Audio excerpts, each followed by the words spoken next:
Welcome back to the channel. Today we are making one of the cocktails from the Daisy family. You have probably heard of the Margarita or the Sidecar, but have you ever heard about the White Lady? Let's see how to make it.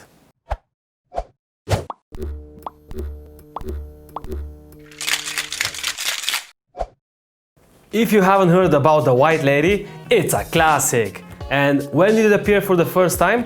It was Harry Macelhone who named the cocktail White Lady back in the 1919, where he mixed a drink with White Creme de Menthe, triple sec and lemon juice, and 4 years later he moved to Paris to open the Harry's New York bar, where he swapped the White Creme de Menthe with gin. But it was actually Harry Craddock that popularized the White Lady and brought it to its fame by adding the cocktail to his Savoy Cocktail Book in the 1930s. He was a very well-known and famous bar figure who also had his share of experience in the United States, and today we are following his recipe. At the beginning of the episode, I mentioned that the White Lady is a type of daisy. And what are daisies? They are a branch of the sour family where you have some base spirit, you have a liqueur which is also the sweetener in this cocktail, which will result in a much drier cocktail with less sugar content. The basic ratio is 2-1-1, meaning 2 parts of the base spirit, 1 part of the liqueur and 1 part of lemon juice. To make a White Lady cocktail, we're gonna need 50 ml of London dry gin, and in this case we are going for one of our favorite products, and that is Elephant Gin.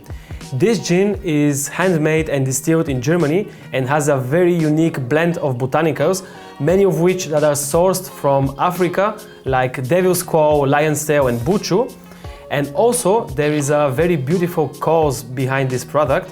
So the company donates 15% of the proceeds for the fight against ivory trade in Africa. Our second ingredient is orange liqueur. We're gonna need 25 milliliters of it, and here it's important to notice that the book calls specifically for Cointreau as a brand, and we also have to imagine that back in the days there weren't that many brands around. And to close up our drink, we're gonna add our final ingredient, which is lemon juice. Just make sure, as always, to use as freshly squeezed juice as possible. Now that after we've built our ingredients into the shaker, it's time to add some fresh ice and shake hard for around 15 seconds.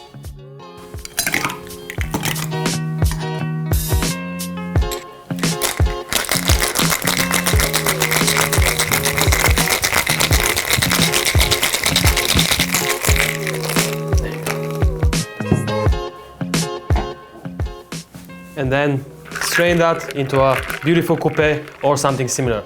Just consider that the cocktail is served not on ice.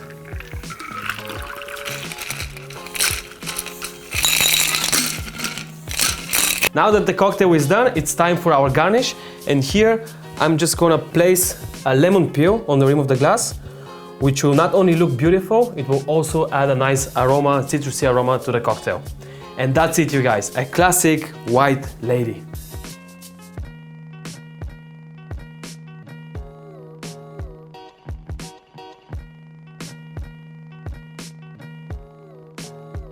Now that we have our cocktail ready, it's time to take a sip.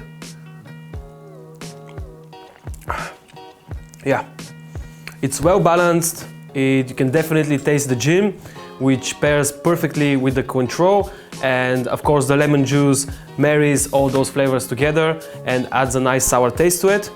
Many bartenders tend to use a dash of egg white into the White Lady, which will add a nice silky texture and a frothy foam on top of it. We decided to not do this today because we want to stick with the classic variation. You can try both ways and see what suits you better. Also, we plan in the future to show you different members from the Daisy cocktail family, like the Margarita or the Cosmopolitan, which is surprisingly also a Daisy that calls also for a dash of cranberry juice. So make sure you subscribe, hit that like button, and see you next time. Peace! Instead of syrup as the sweetener, Welcome back to the channel. Today we are making... I don't know how to make it. I still did that.